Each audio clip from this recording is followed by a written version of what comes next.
ओम नमः शिवाय। हर हर महादेव। नमस्कार मित्रों, मैं बलवंत सिंह जोधा एक बार फिर से आपका स्वागत करता हूं अनमोल साथी चैनल पर, जहां आप सुन रहे हैं संपूर्ण श्रावण मास का महात्म्य। और अब हम श्रवण करेंगे 9वें अध्याय का।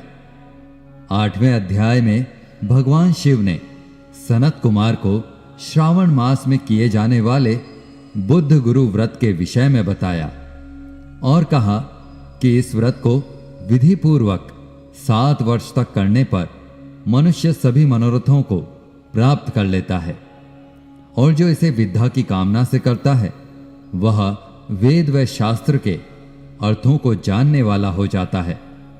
बुद्ध बुद्धि प्रदान करते हैं और गुरु बृहस्पति गुरुत्व प्रदान करते हैं, और अंत में चंद्र सूर्य पर्यंत तक उसका देवलोक में वास हो जाता है। अब आगे 9वें अध्याय में वे शुक्रवार को किए जाने वाले जीविंतिका व्रत की कथा का वर्णन करते हैं। तो आइए भक्तों, अपने मन को शांत करके प्रेम, भक्ति और श्रद्धा के साथ सुनते हैं संपूर्ण श्रावण मास के महात्म्य का 9वां अध्याय।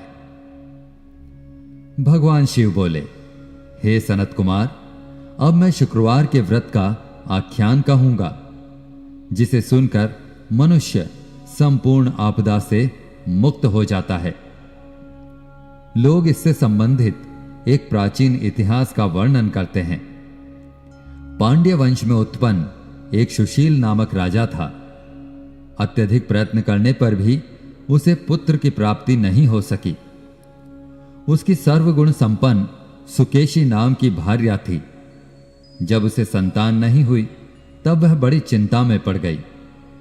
स्त्री स्वभाव के कारण अत्यंत साहस युक्त मन वाली उस रानी ने प्रत्येक महीने वस्त्र के टुकड़ों को अपने उदर पर बांधकर उदर को बड़ा बना लिया और अपनी प्रसूति का अनुकरण करने वाली किसी अन्य गर्भवती स्त्री को ढूंढने लगी। देवयोग से उसके पुरोहित की पत्नी गर्भवती थी।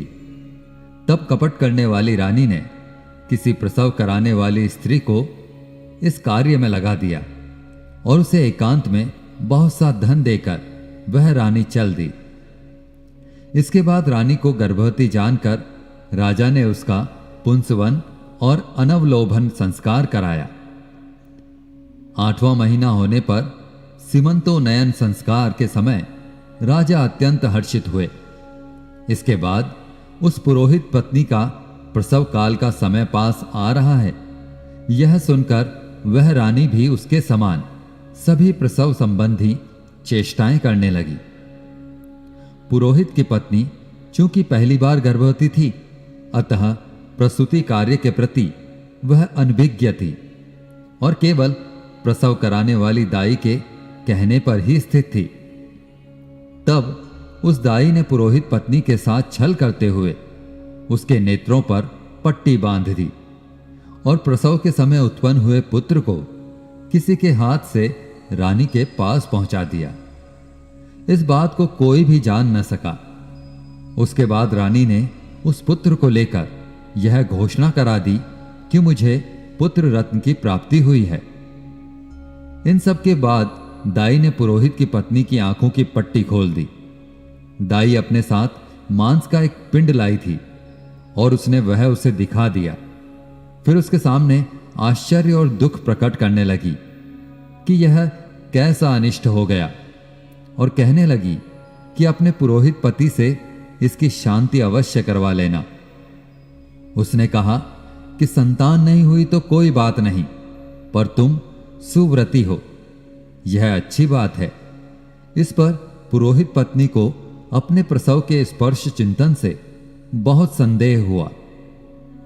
महादेव बोले, राजा ने पुत्र जन्म का समाचार सुनकर जात कर्म संस्कार करवाया और ब्राह्मणों को हाथी, घोड़े तथा रथ आदि प्रदान किए। राजा ने कारागार में पड़े सभी कैदियों को प्रसन्नतापूर्वक मुक्त करा दिया। उसके बाद राजा ने सूतक के अंत में नामकरण तथा अन्य सभी संस्कार किए। उन्होंने पुत्र का नाम प्रिय व्रत रखा। हे सनत कुमार, श्रावण मास के आने पर पुरोहित की पत्नी ने शुक्रवार के दिन भक्तिपूर्वक देवी जीवंतिका का पूजन किया। द्वार पर अनेक बालकों सहित देवी जीवंतिका की मूर्ति स्थापित करके पुष्प तथा माला से उनकी पूजा करके गौधूम की पीठी पर बनाए गए 5 दीपक उनके सम्मुख उसने जलाए और स्वयं भी गौधूम के चूर्ण का भक्षण किया तथा उनकी मूर्ति पर चावल डाले और कहा, हे जीवंतिका, हे करुणानिधे, जहां भी मेरा पुत्र विद्यमान हो आप उसकी रक्षा करना। यह प्रार्थना करके उसने कथा सुनकर यथाविधि नमस्कार किया। तब जीवंतिका की कृपा से वह बालक दीर्घायु हो गया और वे देवी उसकी माता की श्रद्धा भक्ति के कारण दिन रात उस बालक की रक्षा करने लगी। इस प्रकार कुछ समय बीतने पर राजा की मृत्यु हो गई। तब प्रत्यक्ष रूप से उनके पुत्र ने उनकी पारलौकिक क्रिया संपन्न की। इसके बाद मंत्रियों तथा पुरोहितों ने प्रियव्रत का राज्याभिषेक किया। तब कुछ वर्षों तक प्रजा का पालन करके तथा राजभोग कर वह पितरों के ऋण से मुक्त होने के लिए गया जाने की तैयारी करने लगा। राज्य का भार वृद्ध मंत्रियों पर भक्ति पूर्वक सौंप कर और स्वयं के राजा होने का भाव त्याग कर उसने सन्यासी का भेष धारण कर लिया और गया के लिए प्रस्थान किया। मार्ग में किसी नगर में किसी गृहस्थ के घर में उन्होंने निवास किया। उस समय उस गृहस्थ की पत्नी को प्रसव हुआ था। इसके पहले षष्ठी देवी ने उसके 5 पुत्रों को उत्पन्न होने के 5वें दिन मार दिया था। यह राजा भी उस समय 5वें दिन ही वहां गया हुआ था। रात में राजा के सो जाने पर उस बच्चे को ले जाने के लिए षष्ठी देवी आई। जीवंतिका देवी ने उस षष्ठी देवी को यह कहकर रोका कि राजा को लांघ कर मत जाओ। तब जीवंतिका के रोकने पर वह षष्ठी जैसे आई थी वैसे ही चली गई। इस प्रकार गृह स्वामी ने उस बालक को 5वें दिन जीवित रूप में प्राप्त किया। ये लोग इतने प्रभावशाली हैं, यह देखकर उस गृहस्थ ने राजा से प्रार्थना की, हे राजन, आपका निवास आज के दिन मेरे ही घर में हो। हे प्रभु, आपकी कृपा से मेरा यह छठा पुत्र जीवित रह गया। उसके इस प्रकार प्रार्थना करने पर करुणानिधि उस राजा ने कहा, मुझे तो गया जाना है। तब राजा गया के लिए प्रस्थान कर गए। वहां पिंडदान करते समय विष्णु पद वेदी पर कुछ अद्भुत घटना हुई। उस पिंड को ग्रहण करने के लिए 2 हाथ निकल कर आए। तब महान विस्मय युक्त राजा संशय में पड़ गए और पुनः पिंडदान कराने वाले ब्राह्मण के कहने पर उन्होंने विष्णु पद पर पिंड रख दिया। इसके बाद उन्होंने किसी ज्ञानी तथा सत्यवादी ब्राह्मण से इस विषय में पूछा। तब उस ब्राह्मण ने उनसे कहा, ये दोनों हाथ आपके पितृ के थे। यदि इसमें संदेह हो तो घर जाकर अपनी माता से पूछ लीजिए, वह आपको बता देगी। तब राजा चिंतित और दुखी हुए और मन में अनेक बात सोचने विचारने लगे। वे यात्रा करके पुनः वहां गए जहां वह बालक जीवित हुआ था। उस समय भी उस स्त्री को पुत्र रत्न हुआ था और वह उसका 5वां दिन ही था। वह जो दूसरा पुत्र हुआ था उसे लेने रात में फिर वह षष्ठी देवी आई। तब जीवंतिका देवी के द्वारा रोके जाने पर उस षष्ठी देवी ने उनसे कहा, इसका ऐसा क्या कृत्य है, अथवा क्या इसकी माता तुम्हारा व्रत करती है जो तुम दिन रात इसकी रक्षा करती हो? तब षष्ठी का यह वचन सुनकर जीवंतिका ने धीरे से मस्तक हिलाकर इसका सारा कारण बताया। उस समय राजा शयन का बहाना बनाकर वास्तविकता जानने के लिए जाग रहा था। अतः उन्होंने जीवंतिका और षष्ठी दोनों की बातचीत सुन ली। जीवंतिका ने कहा, हे षष्ठी, श्रावण मास में शुक्रवार को इसकी माता मेरे पूजन में रत रहती है और व्रत के संपूर्ण नियम का पालन करती है। वह सब मैं आपको बताती हूं। वह हरे रंग का वस्त्र तथा ओढ़नी नहीं पहनती और हाथ में हरे रंग की चूड़ी भी धारण नहीं करती। वह चावल को धोने के जल को कभी नहीं लांघती, हरे पत्तों के मंडप के नीचे नहीं जाती और हरे वर्ण का होने के कारण करेले का शाक भी वह नहीं खाती। यह सब वह मेरी प्रसन्नता के लिए करती है, अतः मैं उसके पुत्र को किसी को मारने नहीं दूंगी।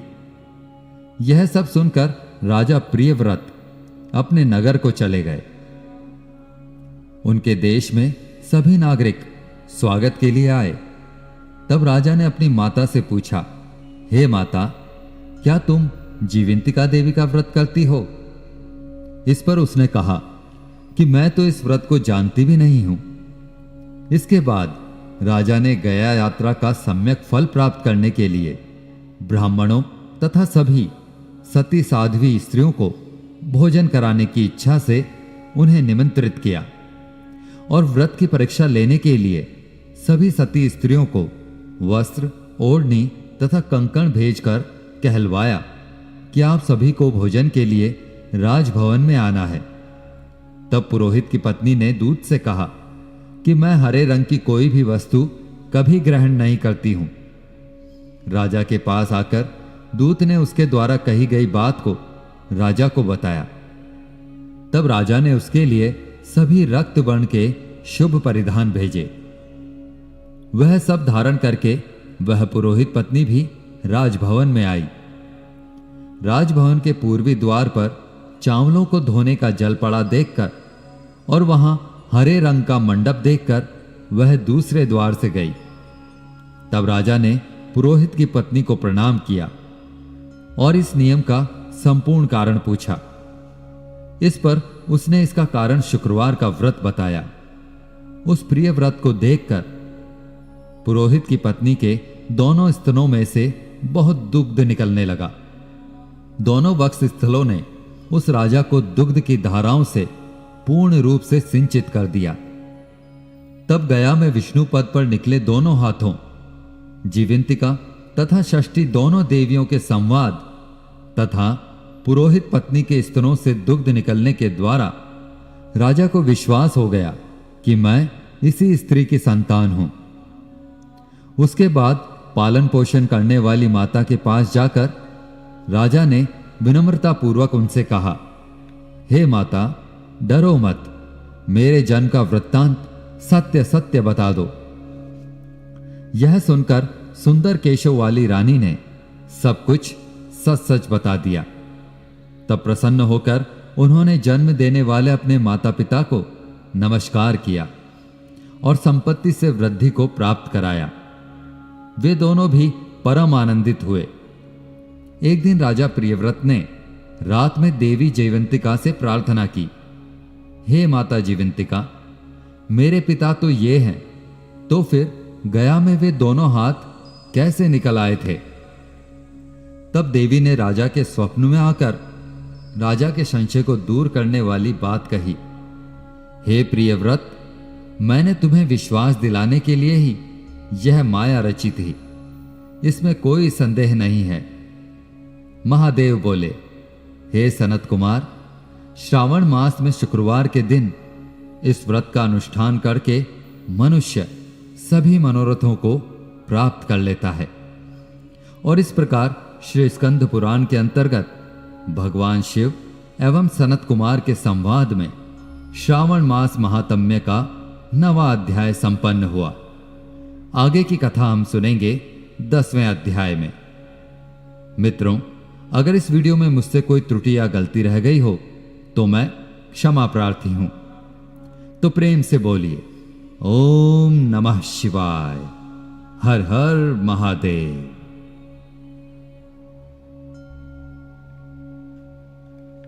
तो प्रेम से बोलिए, ओम नमः शिवाय।